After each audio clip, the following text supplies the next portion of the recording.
Eh, Pareciera ser que tenemos una situación de actualidad álgida cuya tonalidad no redunda desafortunadamente en el bienestar, no redunda desafortunadamente en la responsabilidad y lo peor de todo, no redunda en un mejorar nuestro estado de vida.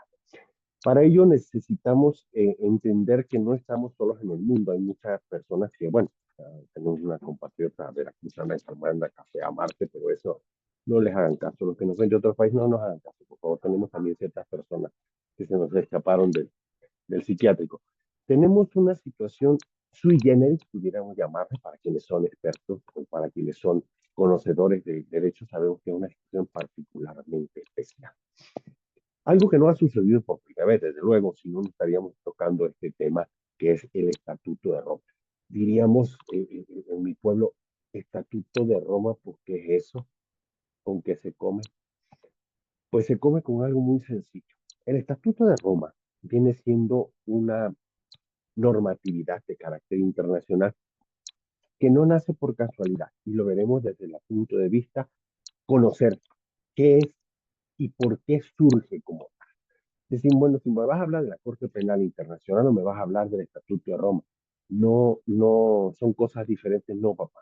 El Estatuto de Roma es el acta de nacimiento de la Corte Penal Internacional. Oye, pero ¿por qué necesitamos una Corte Penal Internacional? Pues por una simple y sencilla razón. La soberanía y autonomía de los pueblos, como la institución de Naciones Unidas ha reconocido, ha declarado y se formó para el respeto de las mismas, cada Estado es soberano, tiene y puede a realizar cualquier acción dentro de su territorio porque es soberano, decide qué pasa dentro. Sin embargo, no todo lo que pasa dentro está probamente dentro de la normatividad de derechos fundamentales. Y bueno, ya me está tratando un tercer término. No, estoy tratándote algo muy básico. Tanto tú que estás de aquel lado de la pantalla como tu servidor, tenemos una característica en común, que no es precisamente la ciencia jurídica. Ambos somos de la misma especie y por las características de nacimiento y naturaleza, contamos con algo que ya habíamos referido en una postura anterior, algo intrínseco, algo intuite persona, como las mismas semillas de los jitomates, eso que viene ya ahí y por donde lo quieras, donde lo compres, siempre va a venir ahí, se llaman derechos fundamentales, que en una construcción ideológica significa el estado de existencia ideal, armónica y con la mayor oportunidad de supervivencia. Esos son los derechos fundamentales, fundan, vienen de la base. Y esos derechos en ocasiones son consagrados en el acta constitutiva de los estados, denominadas constituciones. Nosotros antes le llamábamos garantías cuando estábamos hablando de la primera creación del entramado jurídico que compone un Estado, que son un territorio con una población asentada en el mismo que delega la administración de todo el rancho a alguien que se llama gobierno. Entonces, eso tres componen el Estado. Pero para efectos de que nosotros, patrones, población, funcionemos adecuadamente y nos enfoquemos directamente a lo que nos importa, que es nuestras actividades productivas, nuestra obtención de satisfactores, sabemos que el hombre es gremial por naturaleza y por convicción, ya que algunos hacemos cosas de madera, otras cosas jurídicas, otras medicina, otros son los que nos perdonan los pecados o nos sacan de la cárcel, como los abogados. Pues necesitamos que cada quien se dedique a lo suyo porque 24 horas al día no nos alcanzaría para hacer todas las labores y obtener todos nuestros satisfactores y en condiciones idóneas, pues empezamos a intercambiar. Tú me das madera, yo te doy un servicio jurídico, tú haces de comer, yo siembro, y bajo ese entramado, la sociedad progresa, existe, pero siempre va creciendo. ¿Creciendo en qué? Facultades, en derechos, en oportunidades y sobre todo en un óptimo nivel de existencia.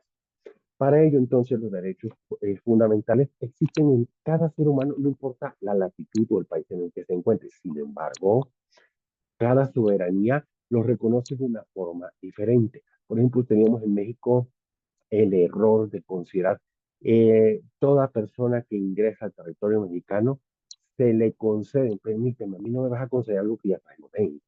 Entonces, al evolucionar la técnica jurídica de descripción, nos dicen a todo ciudadano o toda persona que ingresa al territorio nacional se le reconocen derechos fundamentales.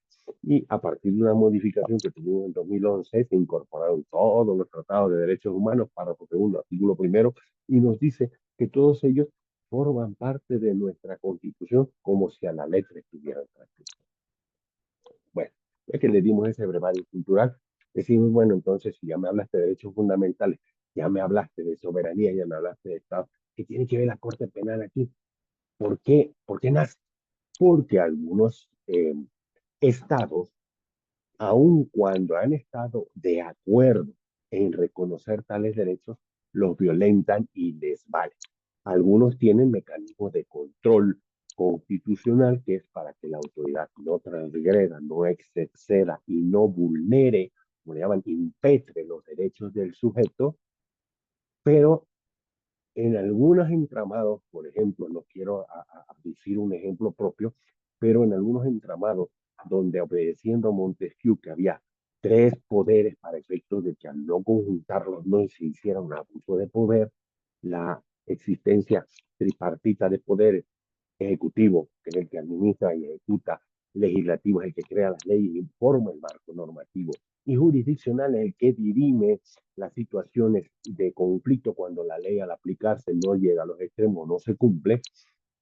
Si los tres salen del mismo cascarón, o sea, provienen del mismo, la misma corriente partidista, pues todos van a estar de acuerdo siempre y cuando tienen una jefatura como está sucediendo, pues no vamos hacia ninguna. Pero vamos a dejar todas esas bosquejos no ideales para entender que cuando el Estado en sí no produce las garantías de bienestar, respeto a derechos fundamentales de sus ciudadanos, de su población o de los extranjeros que lo transitan, necesitamos que alguien supranacional por encima intervenga para efectos de hacerlo cumplir. Sin embargo, no va a intervenir en todo, o sea, no nos va a venir a lavar la ropa sucia como normalmente decimos en México, sino que existen cuatro tipos de eventos que vamos a ver más adelante, por los cuales el entramado internacional concibió que debería de existir, no nada más de forma eventual,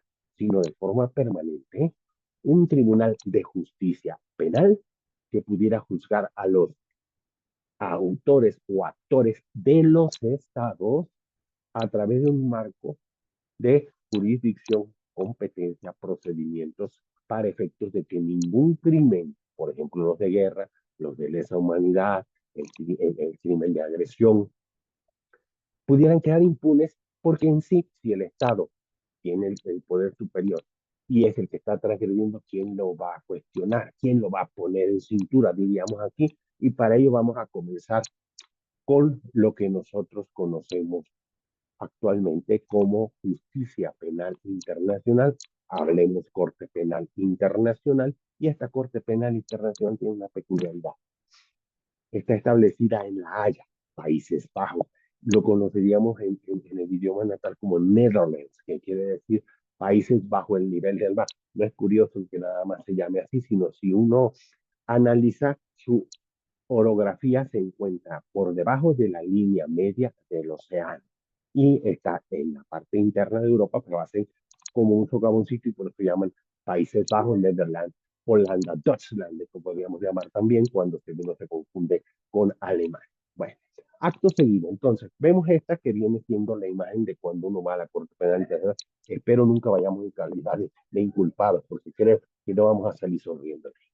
Pero la Corte Penal Internacional, a pesar de ser un órgano aparentemente punitivo, sancionador solamente, lo único que está buscando en realidad es la paz. Una paz transnacional, conglomerada, mundial, global.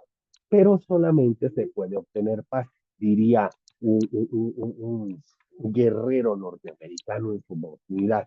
No importa el hecho de que entres en conflicto o no. La paz solamente se garantiza comprando el garrote más grande que tu enemigo. ¿Por qué? Porque no lo tienes que usar. Es suficiente para disuadirle con la oportunidad de los daños para que el mismo se abstraiga. Y en eso también implica uno de los métodos que utiliza la Corte Penal Internacional. Veamos cuáles son. El 17 de julio de 1988, curiosamente, La Organización de las Naciones Unidas, que es un grupo de naciones que se pusieron de acuerdo para efectos de establecer parámetros internacionales económicos, políticos, sociales, culturales. Incluso tenemos una Agenda 2030, que es Objetivos del Milenio, que se extendieron para efectos de mejorar las condiciones y las características de existencia y de supervivencia y de armonía de la sociedad internacional. Crea entonces en el 98 un organismo, un tribunal conformado por diferentes entidades alternadamente, por curiosidad, los magistrados de este corte internacional se conjuntan de diferentes nacionalidades para efectos de que pueda existir una imparcialidad total.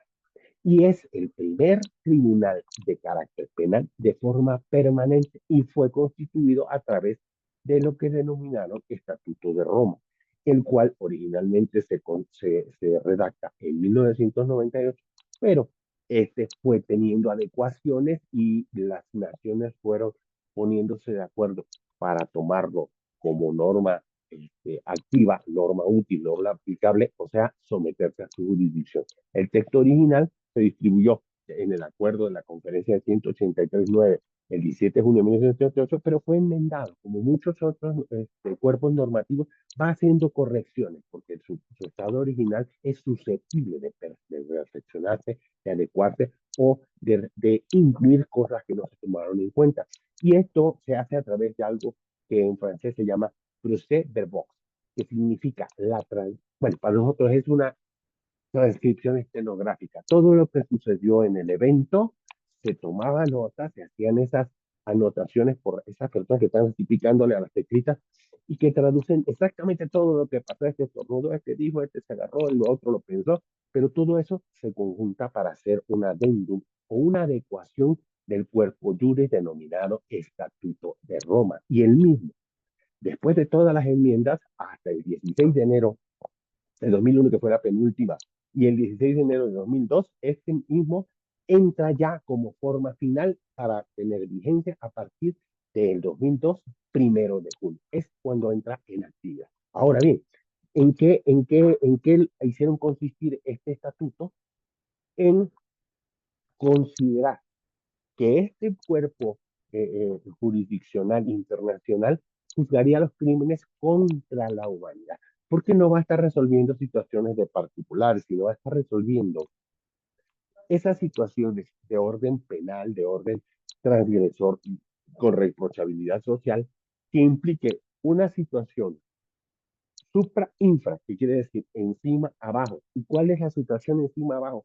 Cuando el poder, a través de un órgano del Estado, influye de forma negativa, de forma transgrediente de los derechos fundamentales, inclusive a rayar en forma delictiva de los particulares, porque uno dice, bueno, ¿qué hago contra el gobierno? Pues, la puede toda. Y la puede toda viene desde el punto de que al Estado se le otorga el monopolio del uso de la fuerza. Por eso en Estados Unidos, algunos que hemos tenido oportunidad de estudiar allá, encontramos que existe un término que se llama law enforcement, que quiere decir forzar o empoderar la oportunidad de cumplir la ley. ¿Cómo hago eso si yo soy Estado? Pues necesito el uso de la fuerza, y ese uso de la fuerza se llaman corporaciones policiales, corporaciones militares o marinas, mediante los cuales, por la superioridad de armas y capacidad de número, cualquier particular, cualquier corporación se somete. Por ello se llama law enforcement. Y esto sucede para efectos de que pueda conservar la armonía.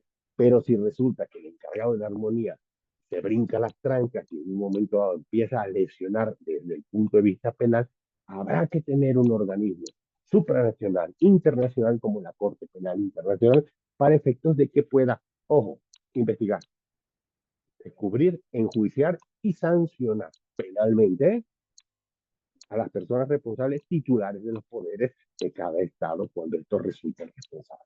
Tuvimos eventos previos que fue siendo como un modus de prueba, error, como en el caso de los célebres juicios de Nuremberg para todos aquellos criminales de guerra en la Segunda Guerra Mundial, con el nazismo y demás, ¿no? Y Cuando esto viene sucediendo, instalaban un tribunal para efecto de que, juzgara a esas personas que resultaban responsables de crímenes de guerra. Pero bueno, vamos viendo. Al nacer una jurisdicción de este tipo, sucede un brinco histórico porque ya deja de ser una jurisdicción meramente doméstica donde conocemos nuestros jueces, nuestras cortes y nuestros tribunales internos. Nos damos cuenta que aparece un tribunal externo a los estados que tiene jurisdicción sobre varias naciones. En este caso, a la fecha tenemos 125 países que están sometidos a su jurisdicción, o sea, que aceptaron tenerlo como un tribunal sancionador penal, ¿sí? Y se convierte en una universalización de derechos humanos porque un ente supranacional verifica que tales derechos fundamentales, como son básicos, los de la vida y la integridad personal, decimos que son básicos porque si yo no tengo vida, pues no puedo tener salud. Y si yo no tengo vida, no tengo salud, pues no puedo tener ni identidad, no puedo tener familia, no puedo tener propiedad. Porque uno con otro se van concatenando y van construyendo un corpus de derechos que son los derechos fundamentales íntegros de la persona y van creciendo. Llevamos por la cuarta generación, empezando por la quinta, ¿sí?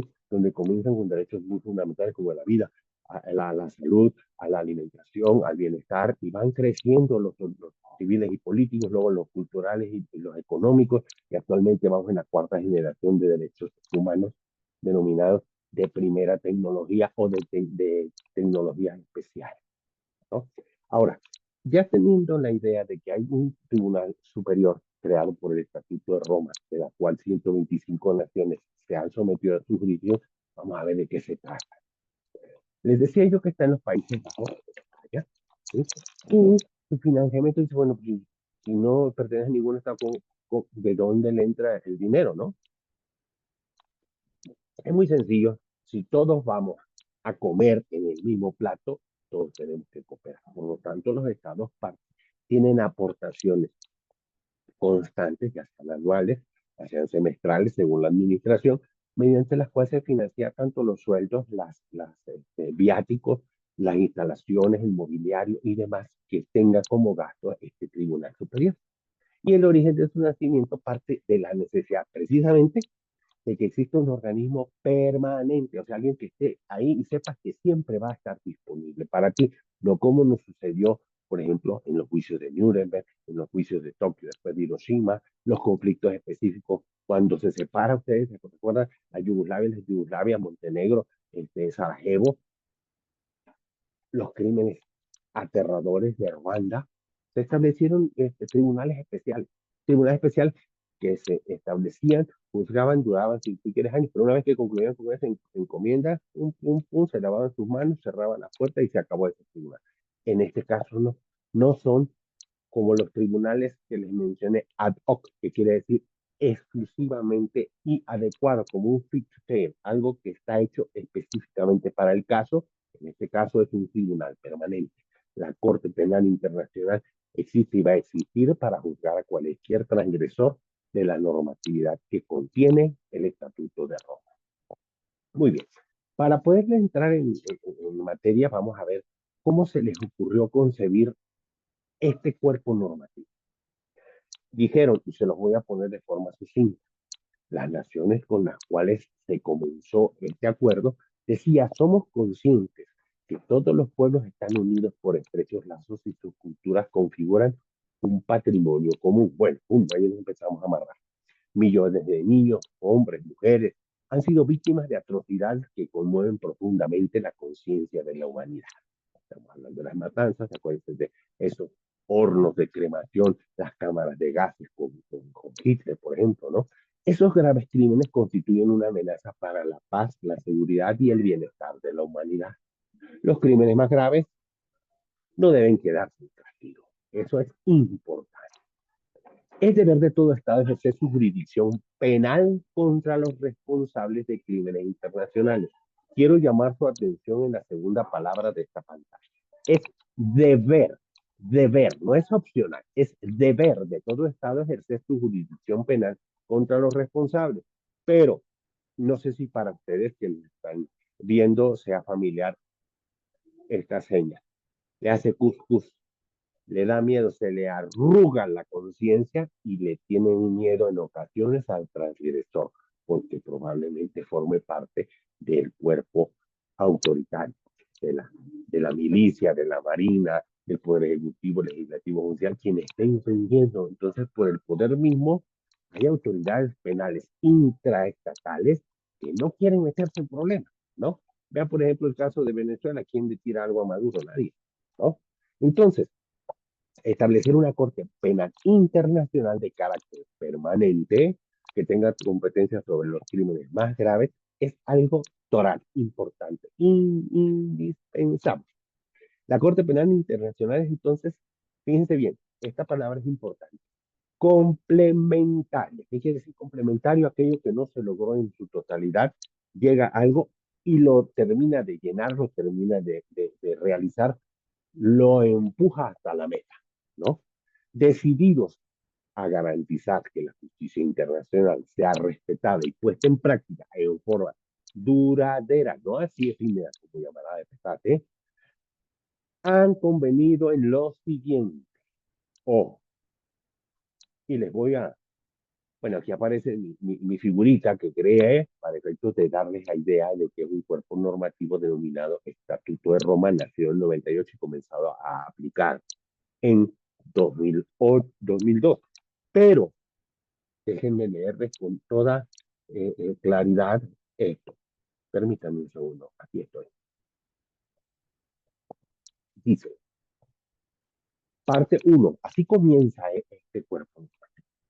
Dice, el establecimiento de la Corte, artículo primero, denomina la Corte, dice, se instituye por el presente una Corte Penal Internacional, en lo consecutivo la Corte, que será una institución permanente facultada para ejercer su jurisdicción sobre personas respecto de los crímenes más graves de trascendencia internacional, de conformidad con el presente estatuto, y tendrá el carácter de complementario de las jurisdicciones penales nacionales.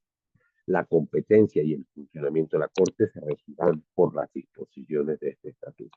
Ahí estamos entrando en una palabra muy importante, complementario. De ahí surge más adelante, veremos el término complementariedad, que es una acción de suplir, como diríamos los abogados, suplencia de la deficiencia o también suplencia de la negligencia. Y verán por qué. Existen dos conceptos de paz que si pudiéramos abordar la filosofía de Jane Galtung, que es un sociólogo noruego, denominó la paz como negativa y positiva, diríamos, bueno, como una palabra tan maravillosa como paz puede tener una connotación negativa y una positiva. Hablamos de los términos y significancias de negativo y positivo como aquellos que implican la actividad o inactividad. Una paz negativa es donde no se tiene que hacer nada, una paz positiva es la que tiene una actividad dinámica. Por eso decimos, paz negativa es ausencia de conflicto armado, ¿no? Sea, donde no se tiene que imponer nada porque no hay ninguna controversia, no como el caso de Palestina e Israel. Y cuando hablamos de una paz positiva, hablamos de la presencia de justicia. Alguien tiene que aparecer para poner orden. Es como cuando entra uno en una cantina y hay borrachos gritando y todo. Hasta el momento no pasa nada, pero cuando se trenzan a golpes, alguien tiene que parar la bronca, como decimos aquí en México, y ese parar la bronca implica intervención de jurisdicción internacional. Lo que le podríamos poner, si se me permite el sinónimo metáfora, son los, son los sacaborrachos. Esos sacaborrachos, eso es la Corte Penal Internacional. Y los borrachos son los estados que se salen del reto. La Corte Penal Internacional contribuye a esta última parte, que es la paz positiva, donde sí realmente tiene que haber una intervención. Cuando todo está tranquilo, como dice, cuando los pelos son lacios, no los tienes que peinar demasiado. Entonces, en esas dos conceptos vayamos a avanzar a lo siguiente. Si se fijan, la paz negativa es donde no hay armas. La paz positiva es donde hay tribunales, hay juicios y hay que poner la ley de manifiesto en ejecución y en respeto.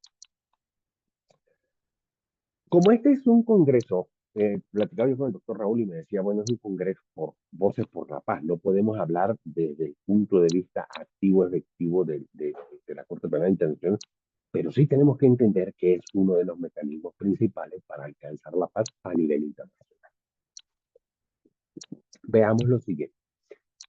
Mecanismos para transitar hacia la paz. Bueno, para transitar hacia la paz quiere decir que no estamos en ella, ¿no? Es como si dijera, yo quiero transitar hacia Acapulco, quiere decir que no estás en Acapulco, estás en algún otro lugar. Por lo tanto, lo prioritario es luego la verdad, pero los pilares de la justicia transicional quiere decir voy de un lado hacia otro.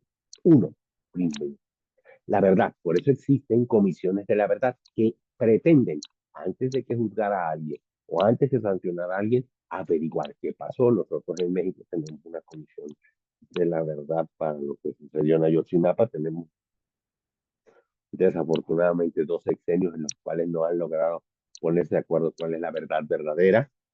Hicieron una comisión por la paz y encontraron unos responsables.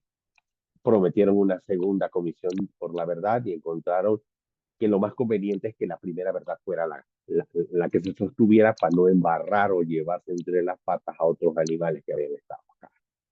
La segunda es la justicia. Por eso interviene la Corte Penal Internacional en complementariedad o en apoyo de los tribunales internacionales.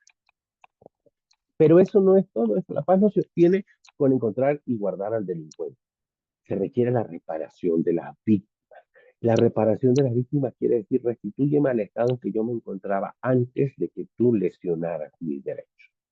Y no nada más eso, porque aparte de que ya me regresaste al estado original, pues no puedo vivir con terror. Por lo tanto, el cuarto pilar de que transita hacia la paz es la garantía de no repetición. No vayamos a resultar como Israel, que ahorita dice, vamos a hacer un cese al fuego con Hamas y no le vamos a hacer nada a Palestina, pero nada más se voltea tantito el Dorito Mayor, el naranja de aquí arriba, y le llueve con los misiles, y cuando vuelven otra vez la atención, quita las manos y dice, yo no fui. Y voltean, le quitan tantito y vuelven a agarrarse otra vez como perros rabiosos, y ese tipo de perros no pueden coexistir con la sociedad actual, moderna y civilizada. Bueno, entonces, si evolucionamos el concepto de justicia, lo que actualmente antes era eh, costumbrista para los abogados decir, justicia es de cada quien lo que corresponde. Aguanta. Sí, está bien, cada quien lo que le corresponde, pero existen vertientes o variantes de la misma que la podemos denominar como retributiva y restaurativa. Se parecen las palabras con otro nombre. La retributiva es castigar a quien metió la pata o a quien dolosamente transgredió la ley y cometió un delito, ¿no? Esa es la forma tradicional de justicia retributiva, ¿no? La restaurativa, porque nosotros estamos normalmente en el derecho penal del enemigo buscando a quién le voy a meter a la cárcel, o a quién voy a matar o ejecutar o a colgar en la plaza pública. Pero perdemos de vista a una de las partes más importantes de toda conducta delictiva, que es la víctima. ¿Por qué? Porque si no hay quien resienta el daño, no existe un delito. Porque yo puedo agarrar y matar a la pared, pero la pared no se mueve. Entonces no hay delito. Salvo que alguien reciba un proyectil de mi arma, entonces sí va a existir un daño que reparar. Entonces, retribuyo, sanción, restauro, regreso al Estado. ¿Sí? Y para ello, la Corte Penal Internacional con Duché, no sacando ministros ni magistrados de la tómbola, no, ni eligiéndolos por voz populi como sucedió originalmente en Bolivia, que afortunadamente echaron para atrás, son gente tucha, gentes capaces y gentes, no sé si entiendan este término, pero en México significa con suficiente valor para integrar ambas cosas. Castigo responsable y hago reparar el estado actual, al estado actual, lo que antes tenía la vida. Aquí voy a tocar una fibra sensible que quizás luego me jalen las orejas, pero el principal obstáculo, invisible, invisible, que quiere decir no lo tenemos en el radar, para que la paz suceda es la complicidad pasiva. ¿Y eso en qué película lo viste? La complicidad es el acto y el efecto de participar por indolencia, por indiferencia o en un momento dado por dejar pasar ya algún filósofo originalmente laissez faire, laissez passer, deja ser, deja pasar, deja que las cosas sucedan, como en un instinto de conservación. Si yo no me meto, no va a salir que salga raspado. Sí, permíteme. Si tú eres un particular y el evento de fuerza puede poner en riesgo tu integridad, te lo creo. Nadie está obligado a lo imposible y mucho menos comprometer su integridad. Pero si yo me atreví, los tuve el tamaño suficiente para ir y protestar, cuidar, guardar, respetar y hacer respetar la Constitución como funcionario, como servidor público, tengo el compromiso y la responsabilidad de hacer que la ley se cumpla y no se transgreda. Y si yo me hago de la vista gorda o dejo de delinquir sin perseguir, eso se llama complicidad pasiva, que, que literalmente se comete un crimen estructural donde se genera una estructura criminal que tiene sus claros y sus oscuros, sus activos, sus pasivos, sus dinámicos positivos y sus dinámicos negativos. La misión de tolerancia estatal sistemática que permite los crímenes atroces, eso es la complicidad pasiva. No es un acto, es una estructura que socava la paz. Socavar la paz es golpear o lesionar o detrimentar desde sus cimientos ese estado de armonía social en el cual puedes producir, vivir y crecer. Y con esto no quiero tocar esos callos actualmente institucionales que se llaman derecho de piso o extorsión para funcionamiento económico. ¿Qué es lo que vamos a lograr hoy si me permiten y me alcanza el tiempo? Que me tiene que alcanzar, si no me apuro, nuestro itinerario sería saber cuál es el origen del marco de la Corte Penal Internacional. Creo que lo hemos cubierto, díganme si no. Los mecanismos para la paz, ya vimos que son cuatro pilares básicos.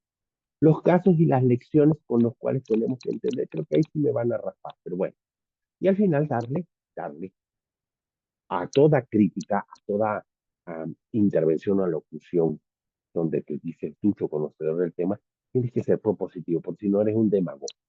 Un demagogo es aquel que tira y tira y tira. Y cuando le pregunto, bueno, si todo eso está mal, ¿qué está bien? Ah, pues no sé, yo a mí nada más me pagaron un lonche y una despensa con gorgón para venir a criticar. No, criticar sin proponer es demagogia y los demagogos son un poquito arriba de los animales, pero un poquito abajo de los seres humanos. Por lo tanto, vamos a ver, entramos al bloque 2 de nuestra propuesta, y decimos, ¿cuáles son los mecanismos que utiliza la Corte Penal Internacional para construir la paz? ¿Cómo le hará? Pues si son como 10 o 20 sujetos, más el personal, no sé, ¿cómo le hacen para cubrir todo el universo y el mundo? Va. Lo primero que tú tienes que hacer para poder funcionar como un fiscal persecutor, tienes que saber exactamente cuál es tu ámbito de jurisdicción, a dónde puedes aplicar la ley, con qué métodos y medios cuentas y quiénes son los objetivos a fiscalizar y sobre todo a sancionar. Estamos hablando de los crímenes de derecho internacional. Hablamos de genocidio, que para todos es común, de genos del mismo género, sitios en conclusión, aniquilación, matar seres de la misma especie, o sea, matar seres humanos. Los crímenes de guerra son aquellos que, disculpen la traducción, lo que pasa es que de los dos ojos me funciona uno a la mitad y a veces se me van los dedos, pero usted no se hizo reproduzco. Crímenes de guerra son aquellos que, teniendo reglas y tratados de Ginebra, que es cómo nos vamos a conducir en un conflicto armado, cuáles son las reglas ¿cómo se llama? De rules of engagement, es decir, las reglas de confrontación, cuáles son los espacios neutros, cuáles son los cuerpos de paz, cuáles son las víctimas no militares. Pues cuando tú transgredes esto, estás cometiendo un crimen de guerra. Los crímenes de lesa humanidad, bueno, ¿qué será eso? Lo he estado oyendo últimamente en las noticias que sucede en Palestina, pero no sé qué cosa es. Sé que mandaron unos navíos y que iban allá por el estrecho para llegar a llevarles comida, ayuda humanitaria, y los agarró Israel y los deportó y los amenazó y los maltrató, incluso eran unos mexicanos. De mi parte, Benjamín Netanyahu, pongo una patita aquí en México y vas a ver lo que es amar a Dios en tierra ajena. Ese, ese monstruo que está cobijado bajo el otro orate, bajo el otro megalómano de Estados Unidos, Trump, están queriendo hacer las cosas como ellos creen que es correcto. hay reglas de transacción militar, hay reglas de ayuda humanitaria, y tú no puedes tocar a ningún vehículo, a ninguna comisión que vaya con el nombre de Naciones Unidas o ayuda humanitaria, derechos humanos, este, eh, Human Rights Watch. Eso no lo puedes tocar, que no son enemigos, son gente que está tratando de rescatar y ayudar a las víctimas o a los daños colaterales.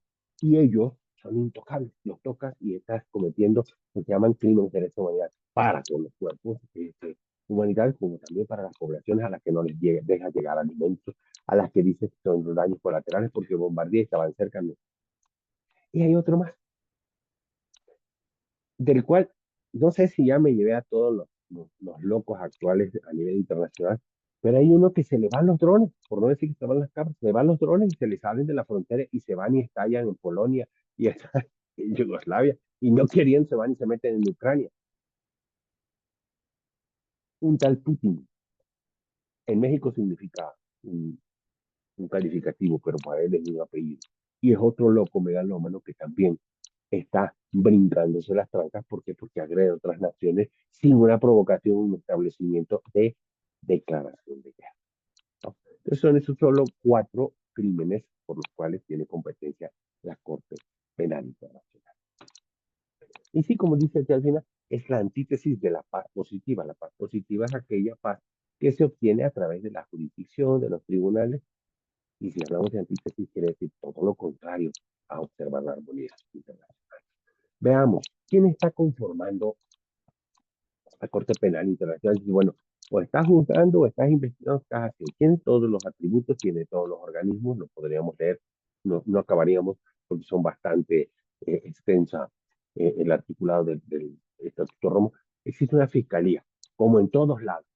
Pues fiscalizar, desfiscalizar, que viene del galo, observar, poner el ojo en, por ejemplo, se llaman fijones, a ver qué es lo que sucedió en realidad. Y es normalmente el iniciador de los diálogos, no porque se ponga en medio a conciliar, no, es el que inicia con la investigación y toma las medidas cautelares de prevención. El fiscal puede actuar por 3 circunstancias. Uno, un Estado le pide ayuda para que investigue o intervenga. Porque la Comisión de Naciones Unidas es la Comisión Supervisora de las Naciones Unidas. Le dice, hey, mira, acá está pasando un conflicto y el otro pues no puede ni hablar. Venlo a investigar. O 3, por moto propio. ¿Qué quiere decir eso? Voluntad, por instinto, por sentido común, cosa que en algunos países nuestros fiscales o fiscalías no tienen. Saben las cosas, pasan. Si me denuncia que no hay querella y estás viendo que lo están matando, ¿cómo quieres que venga a querellarse, no? Entonces, por moto propio, por una remisión de un Estado que solicita ayuda, por la remisión de la Comisión Supervisora de las Naciones. Por eso el fiscal interviene para investigar. Pero para ello debemos visualizar y entender, además de escuchar a las víctimas. Las víctimas tienen que participar porque si no, decimos en mi tierra, en el sureste de México, el que no chilla no mama. Quiere decir que el niño que no llora no se da cuenta a la mamá que le tiene que dar pecho. Entonces, si las víctimas no las escuchamos, pues no sabemos qué fue lo que les pasó ni tampoco de qué forma puede reparar. Por ello, las víctimas se convierten en agentes de paz. Pueden presentar sus puntos de vista, pueden solicitar reparaciones. Su voz es central en el proceso porque a la fiscalía le orientan, le dicen e incluso le inconforman cuando no están alcanzando la reparación correcta del daño. Ahora, para esto la Corte Penal Internacional, a través del estatuto y las normatividades y protocolos de actuación, ha creado o consideró la existencia de un fondo fiduciario. Un fiduciario viene de fideicomiso, un fondo que se constituye para efectos de ciertos gastos tales como la atención, reparación o apoyo provisional cautelar de las víctimas, que se llama fondo fiduciario. Las reparaciones individuales y colectivas, es decir, a una persona o a varias, cuando son objetos de los crímenes que persigue y que castiga la Corte Penal Internacional, son asistidos de forma provisional. Por ejemplo, si están muriendo de hambre, como lo está pasando en Palestina, pues el fondo fiduciario, cuando existe una intervención de la Corte Penal Internacional, que no tarde en sucederle a Israel, Palestina va a recibir las reparaciones individuales colectivas provisionales, van a financiar las comisiones de investigación, las acciones de la Fiscalía, las brigadas de ayuda incluso que son adheridas por la Corte Penal Internacional para tomar una visita in loco, que quiere decir en el lugar de lo que está sucediendo. Nada más venga, me cuente, yo voy a investigo, ¿no? Un ejemplo, por ejemplo, valga la redundancia, la rehabilitación de los niños soldados en la República del Congo. Ustedes recordarán que el Congo es una república o pseudo república en África que reclutaba a los niños desde pequeñitos y si no los mataban, para efectos se convirtieran en las filas militares, en las filas marciales, castrenses, para efectos de utilizarlos como avanzar. Y eso eran crímenes de guerra. Los rescataron y pues esos niños tuvieron infancia, no jugaron. Su primer juguete fue un rifle, ¿no? O su segunda pelota era una granada, o su tercera tocada de base con el pie en una mina. Entonces tenían cierto impacto, cierto estrés postraumático, podríamos decir, pero tenían que ser reparados. ¿Y de dónde lo van a sacar? ¿Quién los va a pagar? Lógicamente el Fondo Fiduciario. Ahora, vamos entendiendo que la paz, cuando existe como un antónimo de la situación actual, que puede ser guerra, agresión, sumisión, presión, extorsión, la reparación va a ser parte de lo que va a generar paz con posterioridad, por eso se llama semilla de la paz. La reparación es una víctima, aunque hayan matado, perseguido, encarcelado a quien le violentó sus derechos, si la víctima no recibe una reparación que lo restituye en el estado original de goce de derechos, jamás va a existir la paz. ¿Por qué? Porque una víctima no reparada se convierte en un sicario de la noche. Posteriormente, ustedes habrán visto muchas películas en las cuales van, aniquilan y destrozan al padre frente a los hijos, y los hijos crecen con el afán y con la intención exclusivamente de vengar. Pero si ellos recibieran la captura del delincuente, justicia retributiva, y de una u otra forma reparación psicológica, estadual, económica, social por parte del Fondo de Reparación de la Corte Penal Internacional, pues desde luego ese hoyo que se generó con el evento es restituido, es cubierto para efectos de que ya no sea su motivación de vivir la venganza. Por eso se llama Semilla por la Paz. Entre los casos que pueden ser, por ejemplo, dependiendo del tipo de acción que está siendo investigada o sancionada, puede ser una restitución, una indemnización, la rehabilitación, la satisfacción y la garantía de no repetición. Por ejemplo, dotarlos de viviendas nuevamente, de apoyos económicos, salud integral. Todo eso lo maneja la Corte Penal Internacional a través de sus protocolos de acción e implementación. Ahora, en la Red Global de Cooperación Internacional tenemos qué se está haciendo. Dice, bueno, ¿para qué se ponen de acuerdo? ¿Para qué se reúnen en Nueva York, en las Naciones Unidas? ¿Para qué se reúnen en La Haya? ¿Por qué esas reuniones? Si no siempre están pasando conflictos, no. No se trata de solamente reparar conflictos. Recuerden que una justicia efectiva es aquella que tiene prevención, diría nuestra presidenta Claudia Sheinbaum. Atención de las causas, primero. Y para efectos de que tú puedas prever las consecuencias, tienes que saber las causas. Saber las causas quiere decir estudiarlas y, una vez teniendo las causas, saber perfectamente cómo atajarlas. Por ello dicen que quien desconoce la historia está condenado a repetirla. La paz entonces es una tarea colectiva. No digan, oh, ya, pues yo ya fui a una conferencia y ya con eso ya soy, forma parte de la paz. No, la paz es un objetivo permanente, inagotable e pudiéramos decirle, com, com, insuperable. O sea, no vas más allá de la paz se consigue todos los días. Y por más paz que tú le eches a tus acciones, nunca vas a poderla llenar lo suficiente. Por eso tienes que hacerlo diariamente y tiene que ser, en el caso de las naciones, una cooperación internacional. Los Estados partes tienen la obligación de cooperar con la Corte Penal Internacional, según la parte novena del Estatuto, y es una responsabilidad compartida. Todos somos parte de la Corte Penal Internacional, lo querramos o no, estamos hablando desde el punto de vista estatal. Ahora, les hablaba yo en la mañana, en el principio de esta conferencia, de que el que tiene la rosa más grande es el que garantiza con más certeza la paz, ¿no? A eso se llama disuasión. En otros términos podemos llamar persuasión. Pero la Corte Penal Internacional utiliza la publicidad, la diseminación, la información de lo que hace y cuáles son las consecuencias para quienes transgredan su normatividad penal internacional de estos cuatro delitos, algo como una acción disuasiva, que quiere decir de divis, diferencia, se separa. Aquel que lleva el camino a delinquir, una vez que ves que la Corte Penal Internacional tiene ojos, oídos y participantes en todas partes, ¡pum! Te abres, como dice, se acobardan para poder concretar esa actividad criminal que pensaban verificar. Por lo tanto, el efecto disuasorio es prevención para.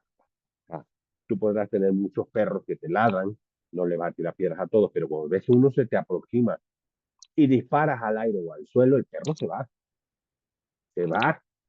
Y eso le pasa a los delincuentes. Cuando están viendo que la Corte Penal Internacional tiene un bate del tamaño de Pepe Canseco, recordando a los Atléticos de Oakland, pues dicen, no, este sí me va a partir de trofeo.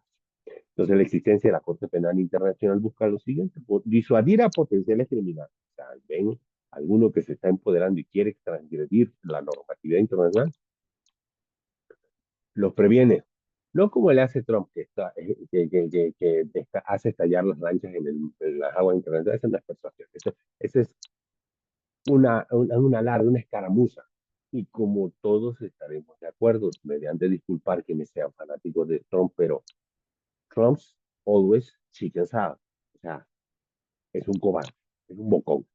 Ahora, también disuaden a potenciales criminales, alentan a los estados a investigar y sobre todo rompen los ciclos de venganza. A eso me refería yo con la justicia restaurativa de las víctimas. Bueno, más allá del juicio, vamos a un acuerdo de solución amistosa que la Corte Penal Internacional tiene espacios y personal suficiente para llegar a lo que llamamos amable composición, soluciones amistosas, conciliatorias, reparatorias, antes de entrar en un juicio. Nosotros aquí en México lo llamamos mecanismos alternativos de solución de conflictos. MASC. De países hermanos tienen nombres similares, pero a final de cuentas buscamos lo mismo. En etapas preliminares, antes de subirnos al ring del juicio en la Corte Penal Internacional, se pueden explorar acuerdos que prioricen reformas nacionales y reparaciones, sin nunca olviden eso, reparar, siempre que sean reparaciones genuinas, no como esas presunciones de Israel, como esas presunciones de Putin, como esas presunciones de Trump, que dicen que son la última maravilla y que ya se van a portar bien. No, mientras no sean genuinas, la Corte no quita el dedo. Ahora, vamos a las lecciones aplicadas y a las propuestas. Ya vimos más o menos qué tan mal está la situación, no nada más de las películas, las noticias y la experiencia propia. Ya, nuestro mundo se está yendo por el caño porque hemos tomado malas decisiones de poner a cargo de los poderes o de los estados a personalidades antisociales típicas que son identificables de aquí hasta el otro lado del océano. Pero desafortunadamente, esa costumbre paternalista de estar recibiendo papá gobierno o esas costumbres revanchistas de que, eran del otro partido, aunque esté loco, yo voy a ir tras él. O esas antiguas transmisiones de fobias nos han llevado a tomar malas decisiones. Veamos cómo vamos a aterrizar esos conceptos en los casos especiales. Discúlpenme si transgredo susceptibilidades, lesiono puntos de vista. Vamos viendo, hablamos de que la justicia de la Corte Penal Internacional complementa a los estados y de ahí nace el término complementariedad. Es la primera línea para la paz. ¿Por qué? Porque la Corte Penal Internacional actúa solo, esa privación condicional, solo.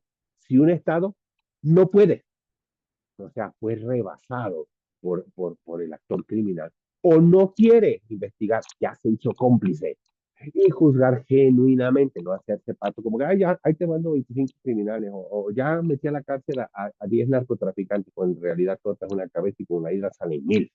Esto lo previene el artículo 17 del Estatuto de Roma. Complementariedad. Bueno, vamos bien. Vamos a empezar con los hermanos venezolanos. Algunos de ellos nos están escuchando por invitación personal, a quienes quiero mucho y a quienes sé que pronto les vamos a solucionar el conflicto. La complementariedad en prueba. ¿Qué quiere decir? Estamos dejando que Venezuela se autocomponga, se llama autocomposición de los pueblos. Tienen a un orate ahí arriba, vamos a ver en qué momento alguien se anima a protagonizar a Lee Harvey Oswald, venezolano, podríamos decir. Pero la investigación de la Corte Penal Internacional por crímenes de lesa humanidad ya dio frutos en cuanto a Maduro. ¿Por qué? Porque creen que ese sujetito no sale de su chiquero, porque tiene órdenes de captura, de búsqueda por la Corte Penal Internacional. Está boletinado en Interpol, no puede sacar la nariz ni siquiera a media playa venezolana porque lo vamos a torcer. Los enfoques, vamos bien. ¿Hay oportunidad para que Venezuela demuestre su voluntad de justicia? Nos dimos cuenta que María Corina Machado recibió el Premio Nobel de la Paz. Premio Nobel de la Paz. Y no es por estar haciendo acciones pacifistas como el tarado anaranjado de acá arriba que dice, yo paré 19 guerras y 20 mundiales. Idiota. Ella hizo acciones tendientes a que un pueblo recuperara su integridad y su oportunidad de recuperar la democracia. Está exiliada, está escondida, sí. ¿Por qué? Porque hay un loco del otro lado. Un loco que la Corte Penal Internacional ya solicitó su captura. Pero por la autodeterminación y soberanía de los pueblos no lo hemos intervenido, no lo hemos, digo, no lo han. Ya me subí y dije que vamos arando como el bosque en la oreja del buey. No lo han ido a sacar. ¿Por qué? Porque están construyendo los mecanismos tales como, ¿se acuerdan que había un Blackwater, que era un ejército privado, que iba de Estados Unidos a atacar y querían 100 millones de dólares? ¿Qué de malo tiene pagar 100 millones de dólares por matar a un orate como Maduro? Pues yo lo pagaría si lo tuviera. Mm. Sin embargo, por la autodeterminación y respeto a la soberanía y a los pactos mediante los cuales estamos unidas varias naciones, incluyendo México, de respetar las fronteras, el autodeterminismo, los territorios de los pueblos, no se han metido en Venezuela. Pero tarde que temprano, alguno de adentro le va a caer el 20, se va a salir del trance zombie que los tienen algunos que están allá compartiendo las ideologías de Maduro, o, como dicen algunos, el peor enemigo con el que te puedes enfrentar, por más pequeño que sea, es aquel que no tiene nada que perder. Pregúntame, los venezolanos, ¿qué más tienen que perder? En cualquier momento una revuelta o un vivo o un valiente le va a cortar el cuello. Y le va a cortar el cuello estando cerca de su mismo círculo. ¿Por qué? Porque se los está llevando a todos entre las patas. En la mañana comentaba con un amigo, oye, no está mal seguir un Horacio, un idiota o un autócrata a la cima, pero no continúes con él hacia el despeñadero. Y el despeñadero ya comenzó para abajo. Bueno, ese es el caso, Venezuela. Veamos el balance y justicia en el Medio Oriente. ¿Palestina es víctima de Israel? Sí. Jurisdicción y diálogo han intervenido mucho queriendo ser interlocutores y ganarse el premio Nobel de la Paz. Pero bueno, no puedes tener un premio Nobel de la Paz después de que porque amaneciste de mal humor bombardeas a Irán o insultas al otro o correteas a Vladimir Zelensky.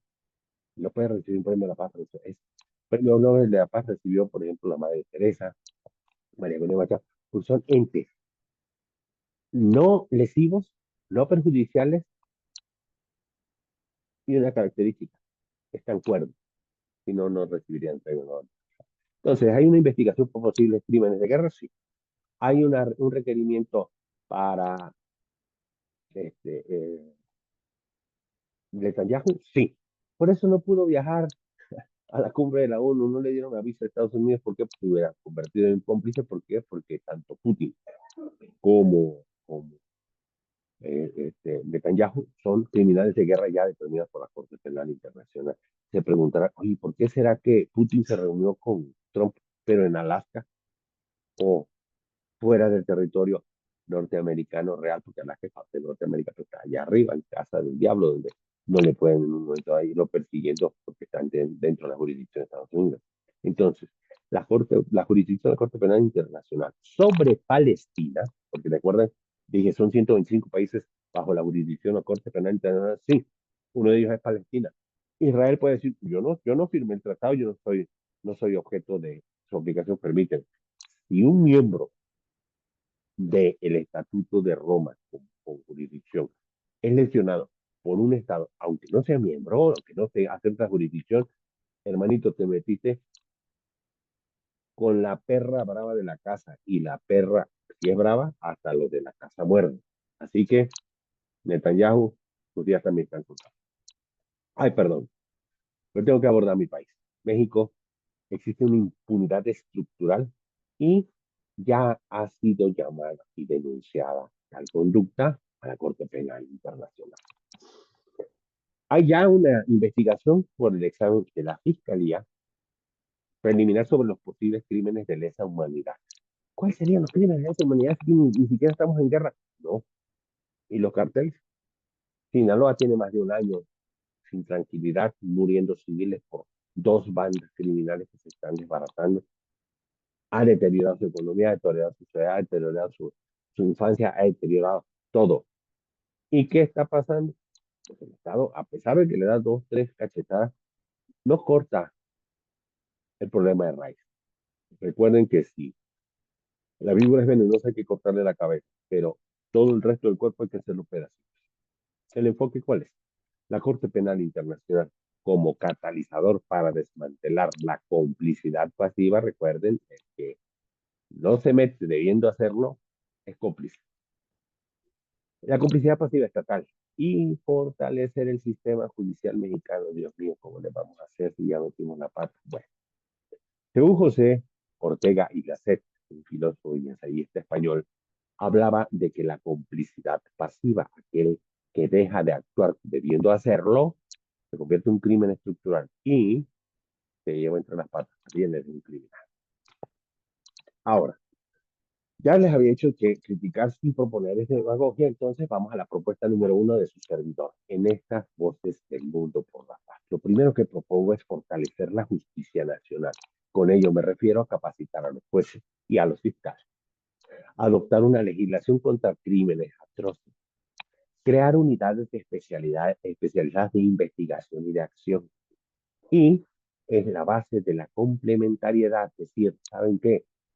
No puedo contra los carteles, ayúdenme. Corte Penal Internacional, te abro la puerta, ven y sácame todos estos bichos de aquí.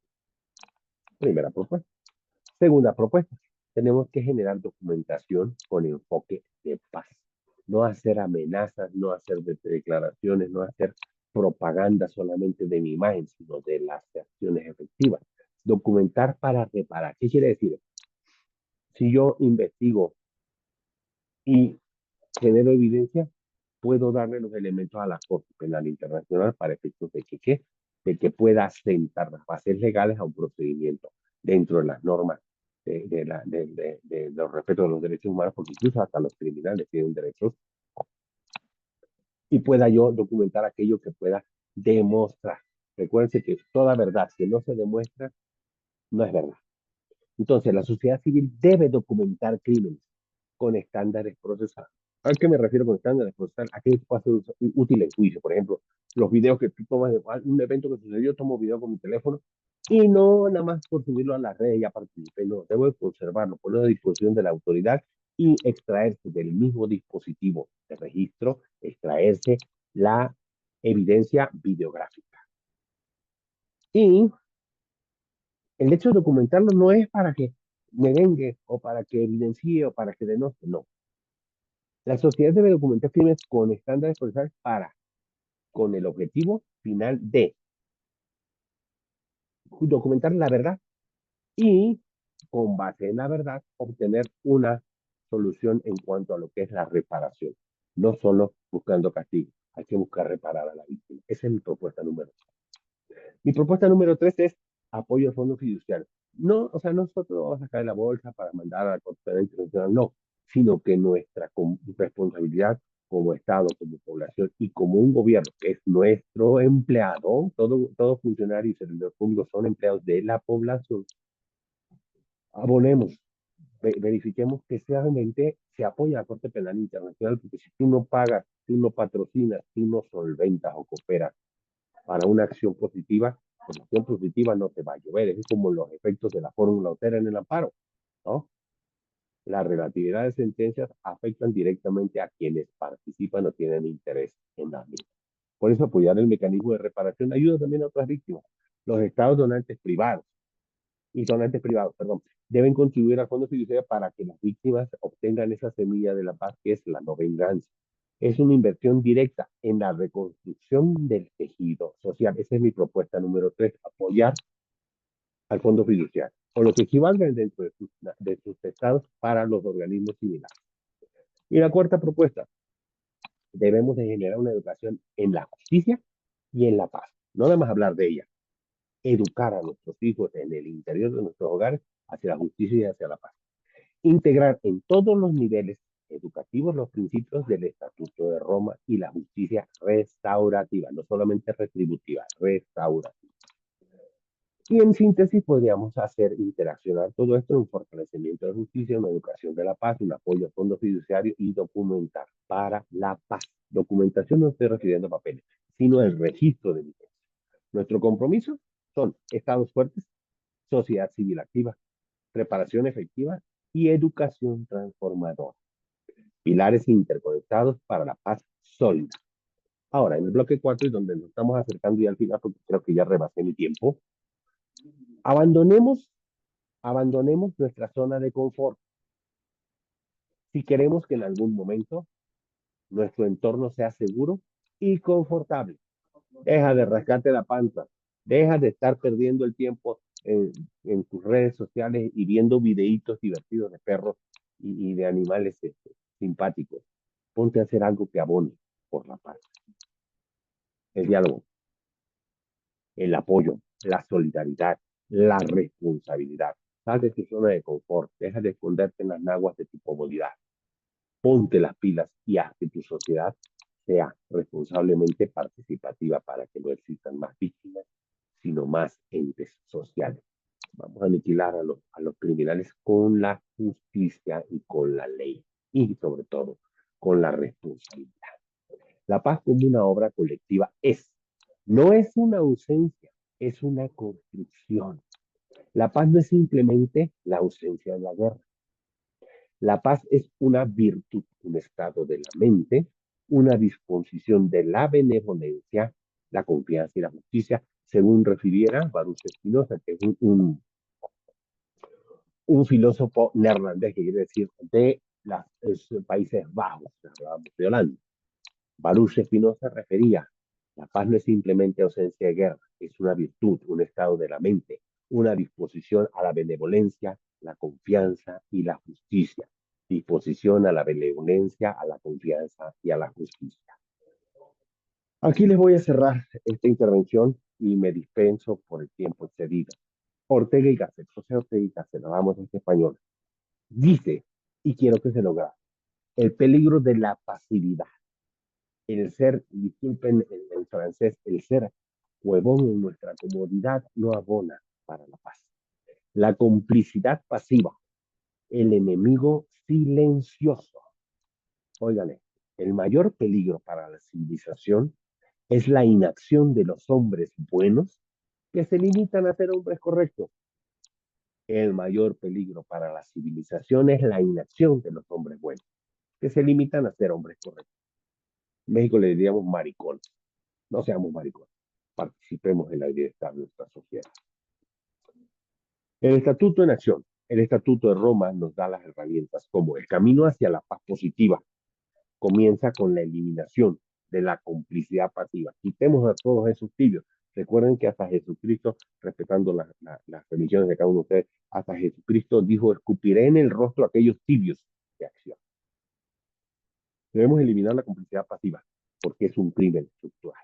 El puente hacia la paz y la justicia se encuentra en la acción. Y el llamado a la acción, vamos a poniéndolo por 3 niveles.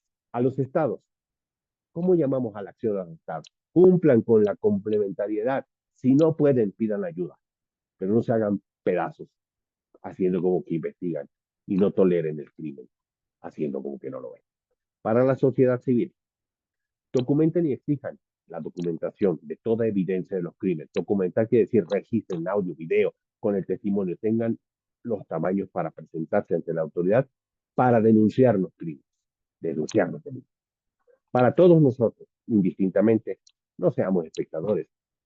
Si no pagamos ningún boleto, no tenemos derecho a ser espectadores, tenemos que ser parte del espectáculo. Si no, no nos quejemos de las consecuencias. Cuando me secuestren un hijo no me puedo quejar. ¿Por qué? Porque jamás participé en ayudar a aquel que tuvo secuestrado a un familiar.